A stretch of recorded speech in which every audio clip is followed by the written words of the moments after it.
जय हिंद दोस्तों, कैसे हैं? ऐसे ही मस्त रहिए, तंदुरुस्त रहिए। तो चलिए आज हम स्टार्ट करते हैं ऑब्जेक्टिव टाइप क्वेश्चन, जो कि चैप्टर वाइज है। मात्र 10 क्वेश्चन लेकर आए हैं, इसलिए ध्यान से देखिएगा। आपका एक भी क्वेश्चन एग्जाम में छूटने वाला नहीं है, एक भी क्वेश्चन एग्जाम में नहीं छूटेगा। आप एक एक क्वेश्चन को एक्सप्लेन देखिएगा, अच्छे से समझिएगा और समझने का अच्छा से प्रयास कीजिएगा। समझने के बाद आपको एग्जाम में ध्यान से क्वेश्चन पढ़िएगा और डायरेक्ट आंसर लगाइएगा। इसलिए ध्यान से देखिए, एक एक एक्सप्लेन देखिएगा और समझने का प्रयास कीजिएगा। चलिए क्वेश्चन नंबर 1 कहता है एक प्रमेय संख्या और एक अपरिमेय संख्या का अंतर होता है। एक प्रमेय संख्या और एक अपरिमेय संख्या का अंतर होता है, यानी आपको एक प्रमेय और अपरिमेय का क्या पूछ रहा है? डिफरेंस पूछ रहा है। क्या पूछ रहा है? डिफरेंस। डिफरेंस मतलब अंतर, यानी कि कोई भी एक प्रमेय संख्या लीजिए, कोई भी एक प्रमेय संख्या लीजिए। इससे पहले क्लास में आप प्रमेय संख्या के बारे में, एचसीएफ एलसीएम के बारे में अच्छे तरह से पढ़ लिए थे। और नेक्स्ट आपको इसमें कहता है क्वेश्चन, एक प्रमेय संख्या और अपरिमेय संख्या का अंतर पूछ रहा है, यानी डिफरेंस पूछ रहा है। यानी कहने का मतलब ये, कोई भी एक प्रमेय संख्या लीजिए और कोई भी एक अपरिमेय संख्या लीजिए और दोनों का अंतर निकालिए। अंतर मतलब घटा होता है, अंतर मतलब घटाव होता है, लेकिन कैसा घटाव? तो बड़ी संख्या में से छोटी संख्या को घटाया जाता है, तब आपको अंतर निकलता है। चलिए देखिए, इसमें कहता है एक प्रमेय संख्या, कोई भी एक प्रमेय संख्या लीजिए, जैसे 5 क्या है? एक प्रमेय संख्या।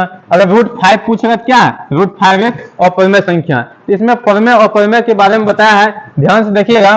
कोई भी आपका अपरिमेय संख्या ये हो गया। आप एक प्रमेय संख्या लीजिए, जैसे 2, यानी कि अपरिमेय संख्या और प्रमेय संख्या का डिफरेंस हमेशा अपरिमेय संख्या होता है। कैसे? ध्यान दीजिएगा। जैसे √5 में से 2 घटाएंगे, क्या होगा? आपको एक अपरिमेय संख्या प्राप्त होगा। क्या होगा? एक अपरिमेय संख्या आपको प्राप्त होगा। ध्यान दीजिएगा, अपरिमेय संख्या को यदि हम अ बोलते हैं, क्या बोलते हैं? अ बोलते हैं। अपरिमेय संख्या को हम प बोलेंगे। ध्यान दीजिएगा, अगर शून्य ना हो, अगर शून्य नहीं होता, उसको बोलते हैं शून्यत्तर। क्या बोलते हैं उसको? शून्यत्तर बोलते हैं। तब क्या होता है? अपरिमेय संख्या को यदि आप प्रमेय संख्या से गुना कीजिएगा, अपरिमेय संख्या को प्रमेय संख्या से गुना कीजिएगा, तो कहते हैं अपरिमेय संख्या भी होता है और प्रमेय संख्या भी होता है। कैसे? ध्यान दीजिए। जैसे कोई पूछेगा 0 क्या है? 0 क्या है? 0 क्या है? तो 0 एक पूर्ण संख्या के साथ साथ एक प्रमेय संख्या भी है। 0 एक पूर्ण संख्या के साथ साथ एक प्रमेय संख्या भी है, यानी एक अपरिमेय संख्या लेंगे, जैसे √2। इसको यदि आप 0 से मल्टीप्लाई कीजिए, 0 एक प्रमेय संख्या है, 0 से मल्टीप्लाई कीजिए तो आपको क्या आएगा? 0 आएगा। यानी कि अपरिमेय संख्या को प्रमेय संख्या से मल्टीप्लाई किए, गुणनफल जो आया वो क्या आया? 0 आया, यानी प्रमेय संख्या आया। कोई कह सकता है आपको, जैसे देखिए √2 को यदि हम 2 से मल्टीप्लाई करेंगे, किसे? 2 से, क्या होगा? 2√2 होगा, यानी ये आ गया अपरिमेय संख्या। कहने का मतलब ये, यदि हम अपरिमेय संख्या को प्रमेय संख्या से गुना करते हैं तो प्रमेय संख्या भी आता है, अपरिमेय संख्या को प्रमेय संख्या से गुना करते हैं तो अपरिमेय संख्या आता है। यानी कहने का मतलब ये, यदि अपरिमेय संख्या को प्रमेय संख्या से गुना किया जाए तो गुणनफल क्या आता है? अपरिमेय संख्या भी आता है और प्रमेय संख्या आता है। सिर्फ ये 0 को लेकर के, अगर 0 छोड़ देंगे, यदि 0 को छोड़ देंगे तो कोई भी शून्यत्तर, क्या? शून्यत्तर संख्या लेंगे, यानी शून्य को छोड़ के कोई भी अपरिमेय संख्या लेंगे, उसको यदि आप कोई भी अपरिमेय संख्या लेंगे, उसको आप शून्य को छोड़कर कोई भी परिमेय संख्या से मल्टीप्लाई कीजिएगा तो गुणनफल हमेशा अपरिमेय संख्या आता है। क्या आता है? अपरिमेय संख्या आता है। शून्य को लेकर ही कभी परिमेय और अपरिमेय दोनों हो जाता है। और यहाँ पे देखें हम, अपरिमेय संख्या और परिमेय संख्या का अंतर हमेशा अपरिमेय संख्या होता है। क्या होता है? हमेशा अपरिमेय। जैसे √2 क्या है? √2 एक आपका अपरिमेय संख्या है। इसमें से अगर हम 0 घटा दें, 0 क्या है? एक परिमेय संख्या है, 0 घटाएंगे क्या आएगा? √2 आएगा। लेकिन अंतर हमेशा अपरिमेय संख्या होगा। परिमेय संख्या और अपरिमेय संख्या का अंतर हमेशा क्या होगा? अपरिमेय संख्या होगा। इसमें ऑप्शन आपको कहता है हमेशा एक तर्क संगत संख्या, हमेशा एक अपरिमेय संख्या। क्या होगा? हमेशा एक अपरिमेय संख्या होगा। क्या होगा? हमेशा एक अपरिमेय संख्या होगा। अब एक क्वेश्चन आता है, कभी कभी पूछेगा भागफल क्या होता है? जैसे √2 आप डिवाइड √2, ये हो गया क्या? ये हो गया अपरिमेय संख्या को अपरिमेय संख्या से भाग देने पर। अपरिमेय संख्या को अपरिमेय संख्या से भाग देने पर ये क्या आएगा, कट जाएगा तो आएगा 1, यानी एक परिमेय संख्या आ गया। क्या आ गया, एक परिमेय संख्या आ गया। अब अगर देखिए 2√2 डिवाइड √3 कर देंगे, क्या कर देंगे, √3। ये भी देखिए यहाँ भी अपरिमेय संख्या को अपरिमेय संख्या से भाग दे रहे हैं, यहाँ पे जो आएगा वो क्या आएगा, 2√2/√3। यह एक अपरिमेय संख्या है। कहने का मतलब ये अपरिमेय संख्या को अपरिमेय संख्या से भाग देने पर आपको परिमेय संख्या भी आता है, अपरिमेय संख्या भी आता है। तो आप कह सकते हैं, कोई अगर पूछेगा, यानी आपको एग्जाम में पूछेगा, अगर एक अपरिमेय संख्याओं के एक अपरिमेय संख्या से भाग दिया जाए तो भागफल क्या होगा, तो बोलेंगे अपरिमेय संख्या और परिमेय संख्या दोनों होगा। ठीक है, चलिए नेक्स्ट क्वेश्चन की ओर चलते हैं। क्वेश्चन नंबर आपका 2, क्वेश्चन नंबर 2 की ओर चलते हैं। कहता है क्वेश्चन नंबर 2, देखिए क्या कहता है क्वेश्चन नंबर 2। वाह, बहुत अच्छा क्वेश्चन आया है। कहता है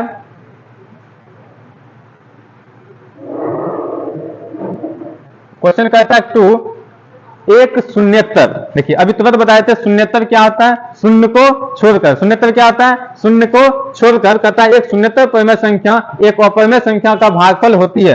एक शून्येतर परिमेय संख्या और एक अपरिमेय संख्या का भागफल होती है। शून्येतर मतलब क्या होता है, शून्य को छोड़कर। शून्य को छोड़कर कोई भी संख्या लीजिए, जैसे 2, इसमें आप किससे भाग दीजिए, अपरिमेय संख्या से भाग दीजिए। कोई भी अपरिमेय संख्या लीजिए, जैसे √3 से भाग देंगे, क्या आएगा, ये आएगा 2√3/3।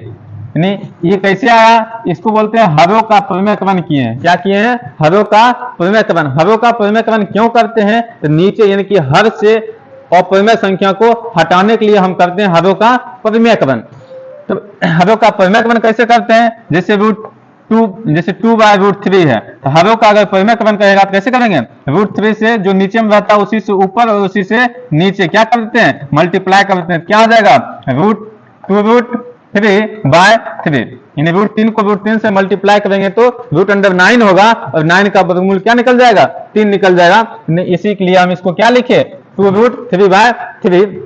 कहने का मतलब ये एक शून्येतर, कोई भी शून्येतर मतलब शून्य को छोड़कर एक परिमेय संख्या लीजिए और एक अपरिमेय संख्या से भाग दीजिए। शून्य को छोड़ देंगे तब यदि हम परिमेय संख्या में, किसमें, परिमेय संख्या में अपरिमेय संख्या से भाग देंगे, किससे, अपरिमेय संख्या से भाग देंगे, तो हमेशा आएगा क्या, अपरिमेय संख्या। क्या आएगा, हमेशा अपरिमेय संख्या आएगा। बताइए, इसी के साथ बताइएगा आप हमको, पाई क्या है, पाई क्या है, पाई ऐसे जो लिखते हैं पाई, इसको जिसका वैल्यू हम लोग लिखते हैं कितना, 22/7, जबकि 22/7 क्या है, एक परिमेय संख्या। पाई क्या है, अपरिमेय संख्या। पाई क्या है, अपरिमेय संख्या। 22/7 एक परिमेय संख्या। क्यों, क्योंकि पाई का ये सन्निकट मान है, एक्यूरेट वैल्यू नहीं है, इसलिए यह एक अपरिमेय संख्या। यह क्या है, परिमेय संख्या। एक्यूरेट वैल्यू पाई का लीजिएगा तो वो भी क्या होगा, एक अपरिमेय संख्या आएगा। तो चलिए इसका आंसर आपका हो गया, यानी एक शून्येतर परिमेय संख्या, यानी शून्य को छोड़कर कोई भी परिमेय संख्या लेंगे, उसमें अपरिमेय संख्या से भाग देंगे तो क्या आएगा, अपरिमेय संख्या आएगा। ऑप्शन नंबर सी आपका सही आंसर हो गया। क्वेश्चन नंबर नेक्स्ट की ओर चलते हैं। क्वेश्चन नंबर नेक्स्ट कहता है क्वेश्चन नंबर 3। क्वेश्चन नंबर 3 क्या कहता है, क्वेश्चन नंबर 3 कहता है,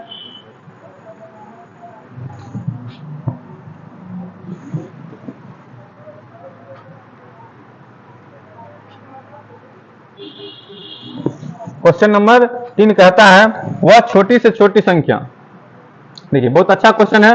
वह छोटी से छोटी संख्या जिसको 35, 56, 91, वह छोटी से छोटी संख्या जिसको 35, 56, 91 से विभाजित करने पर प्रत्येक दशा में 7 शेषफल होगा। प्रत्येक दशा में 7 शेषफल होगा। ध्यान दीजिएगा, इसको समझने का प्रयास करते हैं। क्वेश्चन कहता है, वह छोटी छोटी संख्या बताइए जिसको 35 से भाग देंगे तो भी 7 शेषफल बचेगा, 56 से भाग देंगे तो भी 7 शेषफल बचेगा, 91 से भाग देंगे तो भी 7 शेषफल बचेगा। हमको वह छोटी से छोटी संख्या हमसे पूछ रहा है। जैसे ध्यान दीजिए, जैसे 3 हो गया, 4 हो गया, 6 हो गया। इसका जब हम एलसीएम निकालेंगे, क्या निकालेंगे, एलसीएम निकालेंगे। एलसीएम आप पढ़ चुके हैं, एलसीएम कैसे निकालते हैं। एलसीएम इसका कितना आने वाला बताइए, इसका एलसीएम आएगा आपका 12। क्या आएगा, 12 आएगा। कैसे, ध्यान दीजिए, जैसे 3 हो गया, 4 हो गया, 6 हो गया, इसमें कितना से लगाएंगे, 2 से लगाएंगे तो ये हो गया 3, ये हो गया 2, ये हो गया 3। अब कितना से लगेगा, 3 से लगेगा, 3 1 जा 2, 3 जा, चलिए 3 दूना 6, 6 दूना 12 आ गया, यानी एलसीएम इसका कितना आ गया 12 आ गया। अब इस 12 में यदि हम 2 जोड़ दें, क्या जोड़ दें 2, कितना होगा 14 होगा। आप क्वेश्चन बना सकते हैं क्या, वह छोटी से छोटी संख्या बताइए जिसमें 3, 4 और 6 से भाग देने पर प्रत्येक दशा में 2 शेषफल बचे। क्या शेषफल बचे 2, तो वह छोटी छोटी संख्या 14 होगी। जैसे देखिए 3 से लगाएंगे 14 में भाग देंगे तो 3 चौक 12, 3 की 2 शेषफल बचेगा। 4 से लगाएंगे 4 तिया 12, फिर भी 2 शेषफल बचेगा। 6 से लगाएंगे 6 दूना 12, फिर भी 2 शेषफल बचेगा। कहने का मतलब ये हो, जब इस टाइप का क्वेश्चन पूछे, इससे किसी भी 2-3 संख्या दे देगा, उससे कहता है भाग देने पर प्रत्येक दशा में क्या होना चाहिए 7 शेषफल बचना चाहिए। तो क्या करेंगे, दिए गए संख्या का एलसीएम निकालेंगे, जितना एलसीएम आएगा उसमें शेषफल को ऐड कर देंगे, जितना एलसीएम आएगा उसमें शेषफल को ऐड कर देंगे। तो चलिए देखिए हम बनाते हैं, कहता है 36, 35 और 56 और 91, इसका क्या निकालेंगे एलसीएम निकालेंगे। जब एलसीएम निकालेंगे तो सबसे पहले कितना से लगाते हैं 2 से लगाते हैं। क्यों, क्योंकि यह जो विधि, यदि ये जो मेथड है इसको बोलते हैं अभाज्य गुणनखंड मेथड, अभाज्य गुणनखंड विधि, इसलिए अभाज्य संख्या से लगाते हैं और 2 से ही सबसे पहले लगाने का प्रयास करते हैं। क्यों, क्योंकि 2 सबसे छोटी अभाज्य संख्या है, इसलिए हम 2 से सबसे पहले ट्राई करते हैं। तो 2 से तो लगेगा नहीं, इसमें हमको पता है इसमें डायरेक्ट लगने वाला कितना 7 से लगने वाला है। 7 से लगाएंगे 7 5 35, 7 8 56 और 7 से लगाएंगे इसमें कितना हो जाएगा 7 1 7 7 21 63 91। अब इसमें लगने वाला नहीं है, तब हम इसका एलसीएम निकालेंगे। 7 गुने 5 गुने 8 गुने 13 कितना हो जाएगा, चलिए देखिए मल्टीप्लाई करते हैं। 7 5 35, 35 8 कितना हो गया 35 8, देखिए 35 मल्टीप्लाई 8 हो गया आपका 8 40 0 8 बचा 4 8 24 4 28, इसको मल्टीप्लाई कर देंगे किससे 13 से, कितना हो जाएगा यह हो गया आपका 0 8 24 का, अच्छा डायरेक्ट कीजिए मल्टीप्लाई 13 से, 13 से मल्टीप्लाई कीजिए कितना हो जाएगा, 13 को 0 से करेंगे तो 0 हो गया। अब देखिए 13 8 104, 104 का 4 लिखेंगे, बचा कितना 10, 13 26 10 36, 26 10 36, यानी कि एलसीएम आ गया इसका कितना, एलसीएम आ गया इसका 3640, 3640 क्या आ गया एलसीएम। जो एलसीएम आता है उसमें क्या करेंगे, जो शेषफल बचता है उसको हम ऐड करेंगे। तो शेषफल कितना बच रहा था, शेषफल बच रहा था प्रत्येक दशा में 7, तो जो एलसीएम आएगा उसमें 7 को क्या कर देंगे ऐड कर देंगे। जब ऐड करेंगे तो कितना आ गया 3647, कितना आ गया 3647। तो 3647 देखिए ऑप्शन में है, ऑप्शन नंबर आपका सी, यानी कि सी आपका क्या हो गया सही आंसर हो गया। बने रहिएगा, पूरा अंत तक वीडियो देखिएगा ध्यान से और एक्सप्लेन को अच्छे से समझिएगा। एक्सप्लेन को समझिएगा तो आपका एकदम इससे रिलेटेड जितने भी क्वेश्चन बनेंगे वो भी सॉल्व हो जाएगा। इसलिए ध्यान से देखिएगा और समझने का प्रयास कीजिएगा, एक्सप्लेन को भी गौर से देखिएगा एक्सप्लेन। क्वेश्चन नंबर आप चलते हैं नेक्स्ट की ओर, क्वेश्चन नंबर 4, क्वेश्चन नंबर 4 की ओर चलते हैं। क्वेश्चन नंबर 4 बहुत ही शानदार क्वेश्चन है, बहुत ही शानदार क्वेश्चन समझने का प्रयास कीजिए। कहता है यदि 65 और 117 के एचसीएफ को, यदि 65 और 117 के एचसीएफ को 65p माइनस 117 के रूप में व्यक्त किया जाता है, यदि 65 और 117 को 17 के एचसीएफ को 65p और 117 के रूप में व्यक्त किया जाता है तो p का मान क्या होगा। p का मान पूछ रहा भैया, p का मान निकालना है हमको।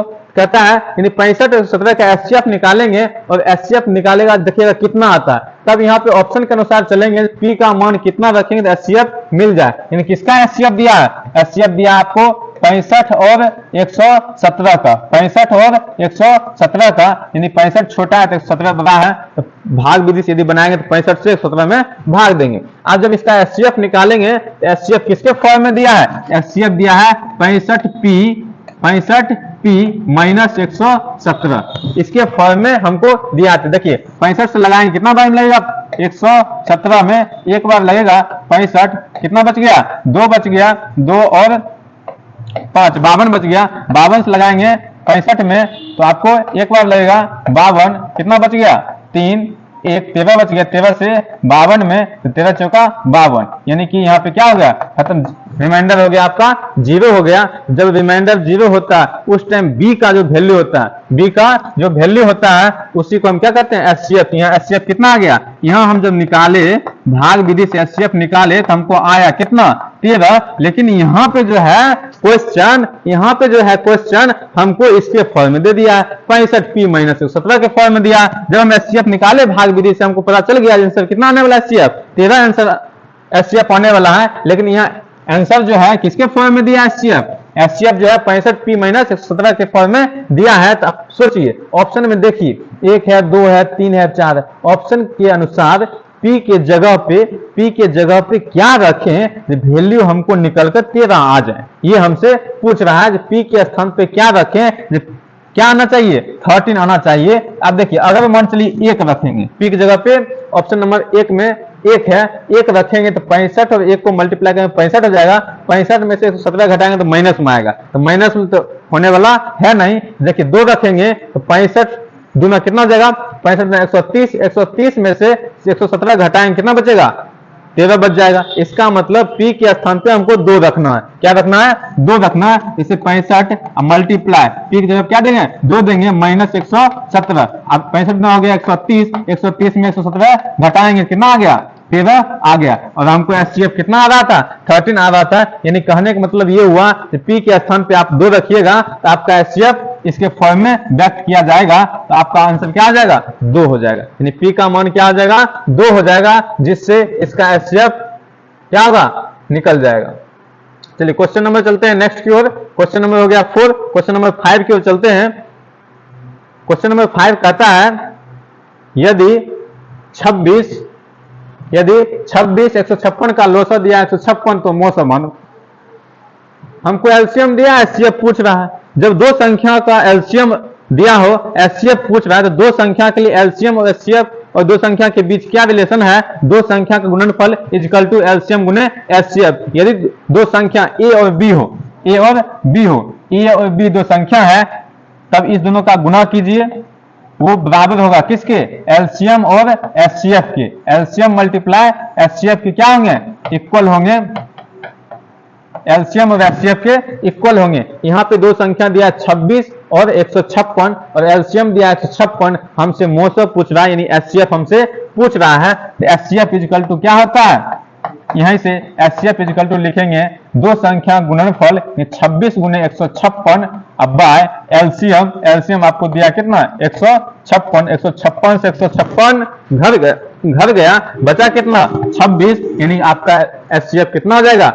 बहुत आसान क्वेश्चन था, ये हो गया आपका 26, आपका क्या निकल जाएगा, 900, यानी कि एचसीएफ निकल जाएगा आपका 26। आपका आंसर हो गया कितना, बी।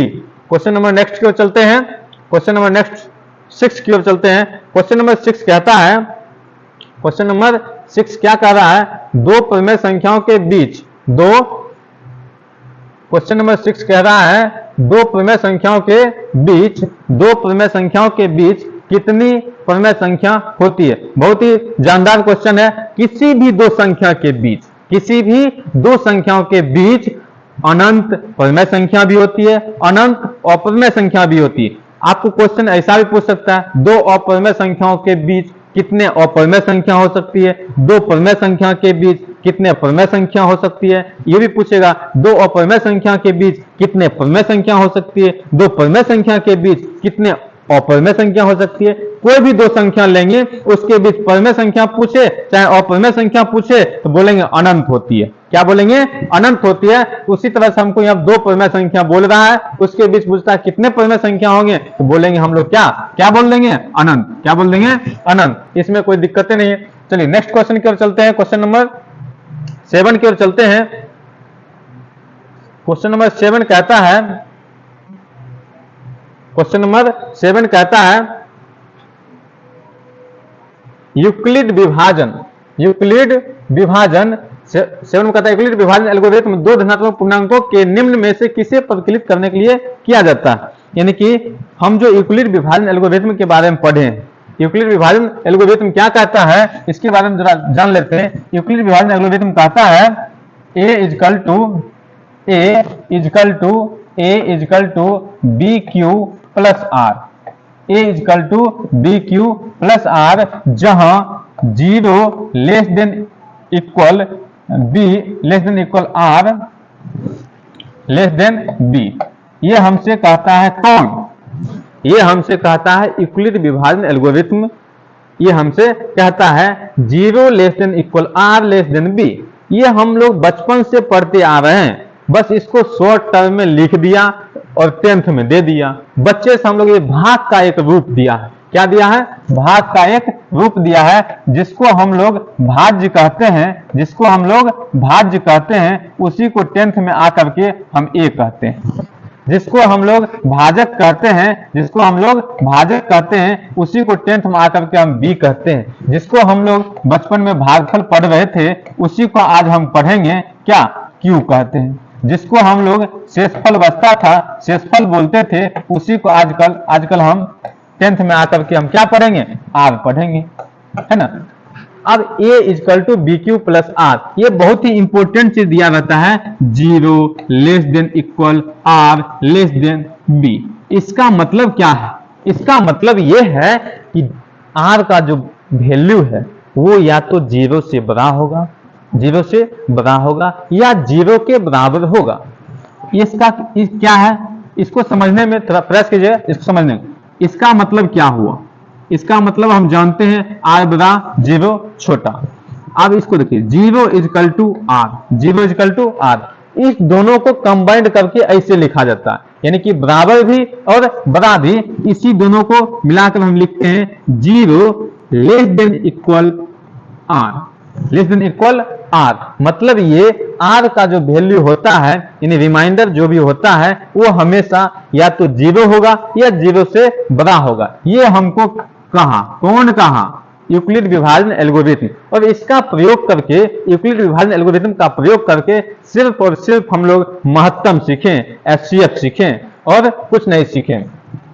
अभी तक तो हम कुछ नहीं सीखे। किसका उपयोग करके? यूक्लिड विभाजन एल्गोरिथम का प्रयोग करके हम लोग 10th में क्या सीखते हैं? एचसीएफ सीखते हैं, मोसस सीखते हैं। और इसका मतलब क्या हुआ? इसका मतलब हुआ आर का जो वैल्यू है, आर का वैल्यू हमेशा बी से छोटा होता है। बी क्या होता है? बी होता है आपका भाजक। यानी कहने का मतलब ये, किसी भी कोई भी संख्या लीजिए, इसी को हम क्या बोलते हैं? बी बोलते हैं। 3 से आप 10 में से भाग दे रहे हैं, 3 तिया 9, कितना बच गया? 1 बच गया। यानी रिमाइंडर इसको बोलते हैं आर, इसको क्या बोलते हैं? आर बोलते हैं। 3 को, ये 3 को क्या बोलेंगे? क्यू बोलेंगे। ये 10 को क्या बोलेंगे? ए बोलेंगे। इस 3 को क्या बोलेंगे? बी बोलेंगे। यानी बी का जो वैल्यू है, जिससे भाग देते हैं, इससे हमेशा शेषफल क्या होता है?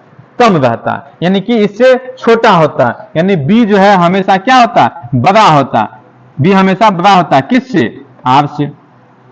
आर का वैल्यू, यानी कि रिमाइंडर कभी कभी जीरो भी आता है, इसलिए इसको लिखते हैं या तो आर का वैल्यू जीरो होगा या आर का वैल्यू जीरो से बड़ा होगा, लेकिन बी से क्या होगा? हमेशा छोटा होगा। ये कंडीशन को याद रखिए, इस कंडीशन को, बी हमेशा बड़ा होता है आर से। दूसरा कंडीशन, यानी कि आर जो होता है जीरो या जीरो से बड़ा होता है। ये दो कंडीशन याद रखिए। कभी कभी पूछेगा a is equal to b q plus r के लिए निम्न में कौन सत्य है?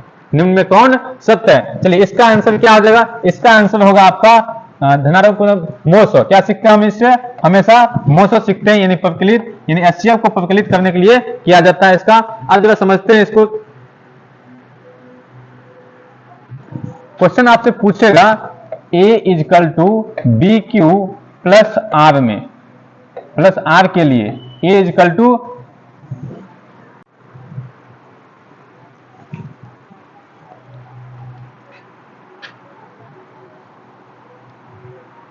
हाँ, तो कहता है इसमें a is equal to b q plus r, a is equal to b q plus r के लिए कौन सत्य है? ऑप्शन आपको देगा ऐसे, बी जो है बड़ा होता है आर से, आर जो है बड़ा होता है जीरो से,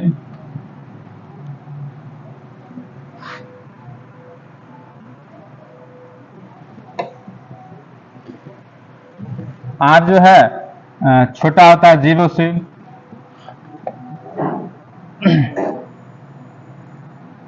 बी जो है बराबर होता है आर के डी में इसे नोट। अब इसमें देखिए यहां पर क्या कहता है, बी बड़ा है किससे, आर से, आर छोटा है किससे, 0 से, बी बराबर आर नोट।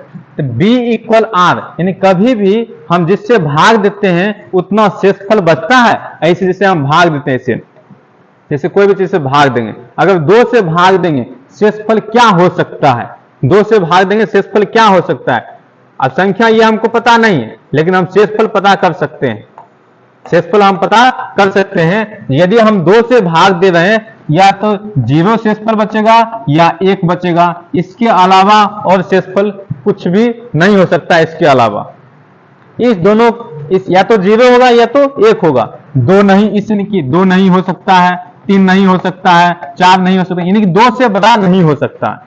ठीक है, अगर हम 3 से भाग देंगे शेषफल क्या क्या हो सकता है, 0 हो सकता है, 1 हो सकता है, 2 हो सकता है, 3 कदापि नहीं होगा। यानी जितना भाजक होगा उतना रिमाइंडर नहीं होगा। रिमाइंडर हमेशा क्या होता है, भाजक से छोटा होता है। मतलब ये हुआ कि बी से हमेशा आर क्या होता है, छोटा होता है। तो इसका मतलब ये देखिए बी के बराबर आर नहीं होता है। अब यहां कहता है 0 से छोटा, 0 से छोटा भी रिमाइंडर नहीं होगा। 0 इतना हो सकता है, 0 हो सकता है, 0 के बाद 1 हो सकता है, 2 हो सकता है, 3 हो सकता है, 4 हो सकता है, लेकिन 0 से छोटा यानी कि माइनस में रिमाइंडर नहीं होगा। इसका मतलब ये देखिए, ये कहता है बी जो है बड़ा होता है किससे, आर से। तो इसके लिए क्या हो जाएगा आंसर, ए हो जाएगा आंसर। चलिए नेक्स्ट क्वेश्चन की ओर चलते हैं, क्वेश्चन नंबर 8 की ओर।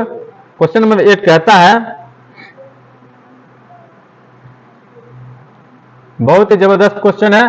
क्वेश्चन नंबर 8 देखिए, क्वेश्चन नंबर 8 कहता है 1400 में 2 का अधिकतम घात होगा। 1400 में 2 का अधिकतम घात होगा। इस टाइप के क्वेश्चन में जिसका अधिकतम घात पूछेगा, जिसका अधिकतम घात पूछेगा, उतना से हम अभाज्य गुणनखंड निकालना स्टार्ट कर देंगे, उतना से अभाज्य गुणनखंड निकालना स्टार्ट कर देंगे। जैसे हमको 1400 में, किसमें, 1400 में किसका अधिकतम घात पूछ रहा है, 2 का अधिकतम घात पूछ रहा है, तो हम इसमें 2 से लगाना स्टार्ट कर देंगे, 2 से लगाना स्टार्ट कर देंगे। वैसे भी जब भी हम अभाज्य गुणनखंड निकालते हैं कितना से स्टार्ट करते हैं लगाना, तो 2 से ही लगाता स्टार्ट करते हैं। क्यों, क्योंकि 2 क्या है, सबसे छोटी अभाज्य संख्या। 2 से लगाएंगे कितना हो जाएगा, 700 हो जाएगा। फिर देखिए 2 से लगाएंगे कितना हो जाएगा, 350 होगा। फिर 2 से लगाएंगे कितना होगा, 2 एक 2, 2 से 14, 2 5 10, 175 होगा। अब लास्ट में आ गया 5, 2 से तो अब लगने वाला है नहीं। कितना 2 आया, आगे अगर 2 से नहीं लगेगा तो आगे लगाएंगे भी नहीं। क्यों, क्योंकि हमको इसी का काम है सिर्फ कि कितना 2 आ रहा है, कितना 2 आ रहा है,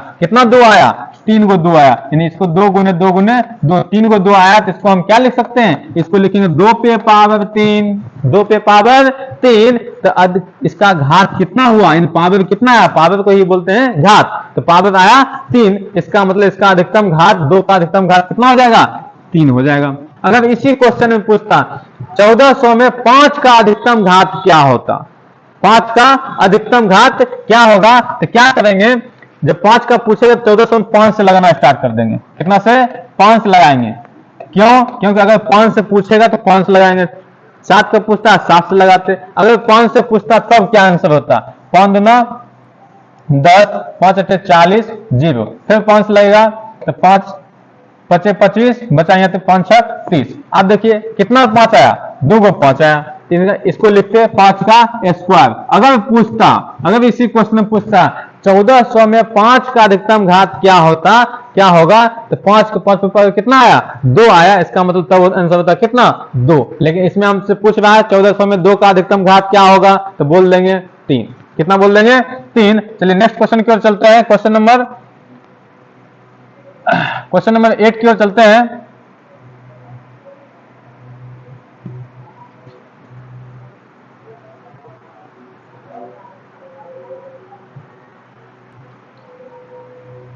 क्वेश्चन नंबर 8 कहता है, क्या कहता है, अच्छा 8 हो गया। क्वेश्चन नंबर 9 की ओर चलते हैं।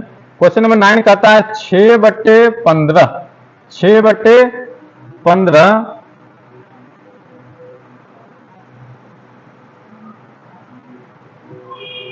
6/15 का दशमलव प्रसार क्या होगा। 6/15 का हमसे क्या पूछ रहा है, दशमलव प्रसार। दशमलव प्रसार 2-3 तरह के होते हैं, जैसे शांत, अशांत और अशांत आवृत्ति। अब ध्यान दीजिएगा, शांत अशांत अशांत आवृत्ति क्या होता है।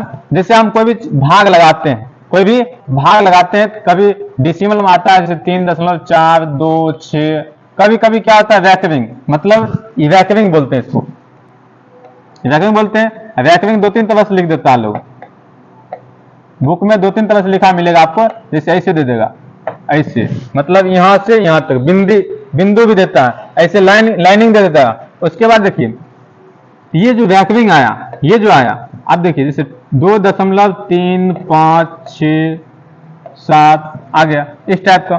तो ये देखिए दशमलव के बाद अगर इस पे रैकरिंग नहीं है, डॉट डॉट नहीं है, ये सब आ सकता है 1.426 dot dot dot dot dot. अब देखिए ये जो है रैकरिंग, इसको बोलते हैं अशांत आवृत्ति। क्या बोलते हैं इसको? अशांत आवृत्ति। ये हो गया अशांत, ये क्या हो गया? अशांत। इसको बोलते हैं शांत, ये हो गया आपका शांत।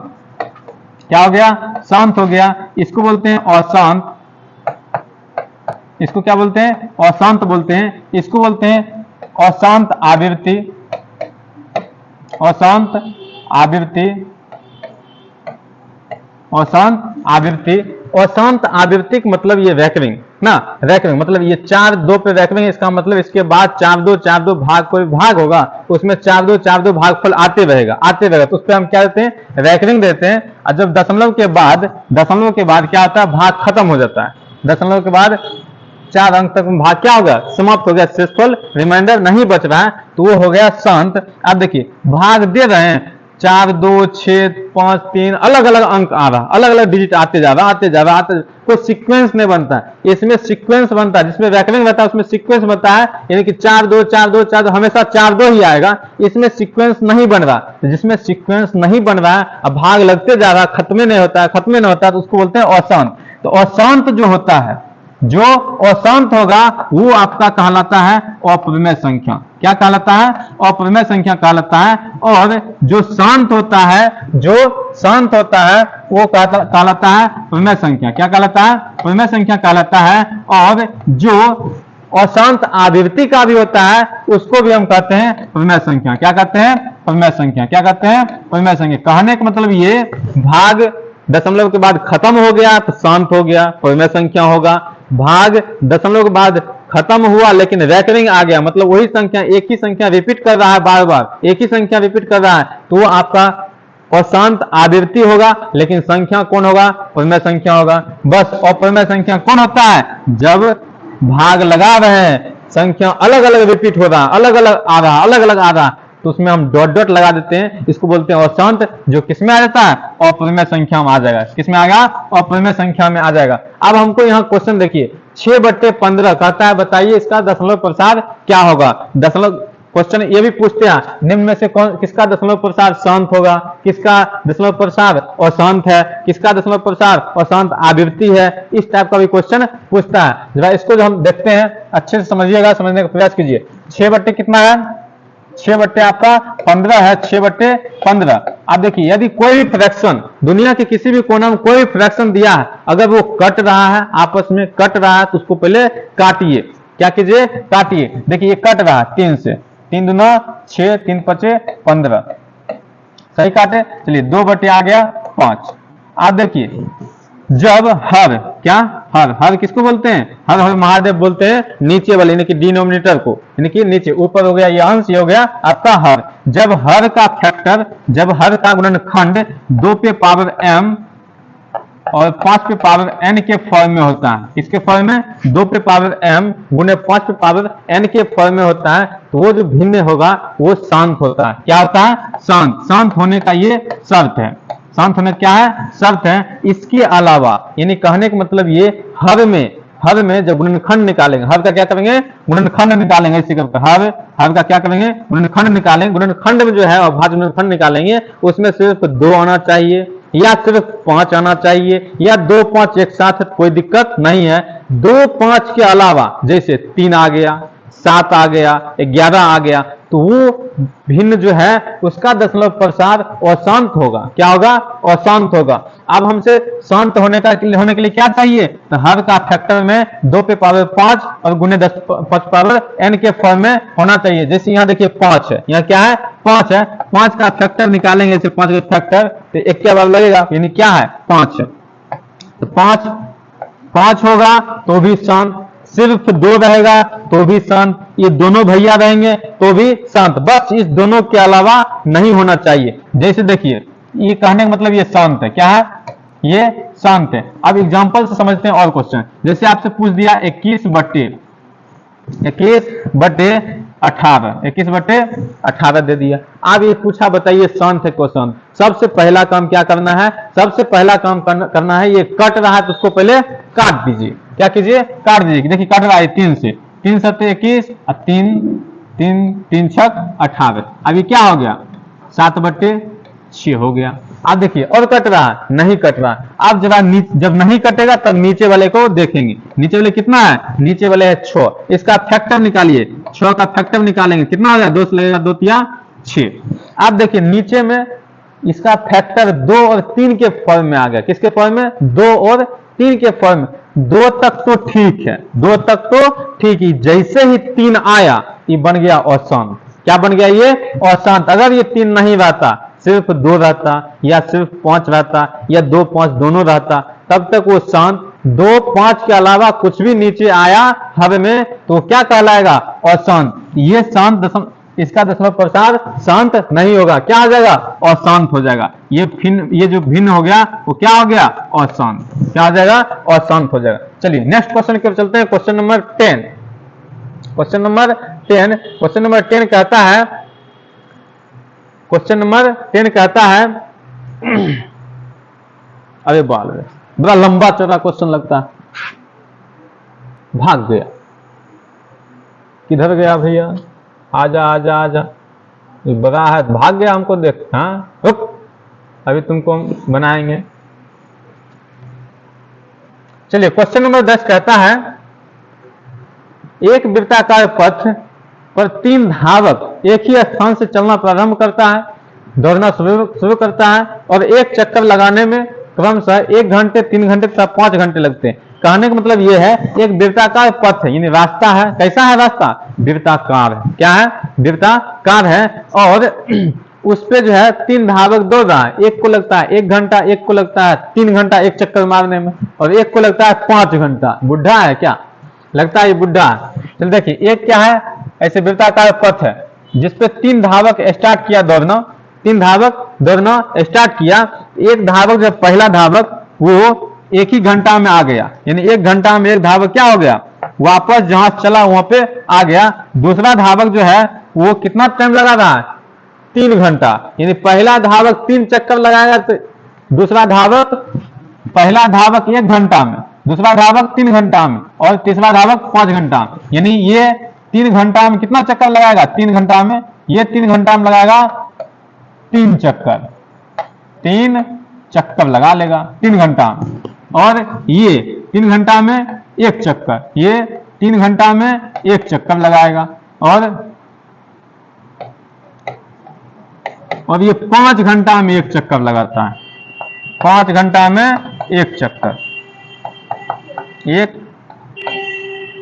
चक्कर लगा रहा है। तो हमसे पूछ रहा है, बताइए तीनों को प्रस्थान बिंदु पर पुनः मिलने में लगा समय होगा। यानी कितना देर बाद यहां से स्टार्ट किया, कितना देर बाद तीनों फिर से एक जगह पे मिलेगा, ये हमसे पूछ रहा है। इस टाइप के क्वेश्चन हम लोग क्या करते हैं? एलसीएम निकाल दीजिए। 1 3 और 5, 1 3 5 का एलसीएम आ जाएगा आपका कितना? 15। यानी कि 15 घंटे बाद, 15 घंटे बाद ये धावक जो है क्या होगा? अगर यहां से दौड़ना स्टार्ट किया होगा और इस रेशियो में दौड़ेगा, पहला धावक 1 घंटा में 1 चक्कर, दूसरा धावक 3 घंटा में 1 चक्कर, तीसरा धावक 5 घंटा में 1 चक्कर लगाएगा। ये तीनों धावक वापस अगर कंटिन्यू दौड़ते रहा तो 15 घंटे बाद वापस यहां जहां से वो दौड़ना स्टार्ट किया होगा वहां पे 15 घंटे बाद वापस तीनों धावक बैठ के पानी पी रहा होगा। ठीक है, इसी के साथ हमारा 10 क्वेश्चन का एपिसोड समाप्त हो रहा है। नेक्स्ट हम लोग नेक्स्ट चैप्टर का क्वेश्चन लेकर आएंगे, ऑब्जेक्टिव टाइप क्वेश्चन, और ध्यान से देखिएगा। और इससे कुछ क्वेश्चन इससे पहले भी बताए हैं, उसको भी ध्यान से देख लीजिएगा। आपको वादा है हमारा, एक भी क्वेश्चन एग्जाम में न छूटेगा तुम्हारा। सिर्फ दोनों वीडियो देखिएगा, इस चैप्टर से एक भी क्वेश्चन छूटने वाला नहीं है, एक भी क्वेश्चन छूटने वाला नहीं है। एक क्वेश्चन आपको देखते हैं, बना के कमेंट कीजिएगा। चलिए, जैसे क्वेश्चन पूछेगा, निम्न में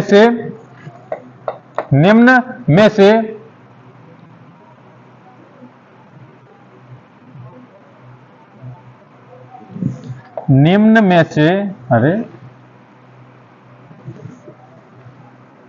बहुत ही अच्छा क्वेश्चन है। देखिए, कहता है क्वेश्चन, निम्न में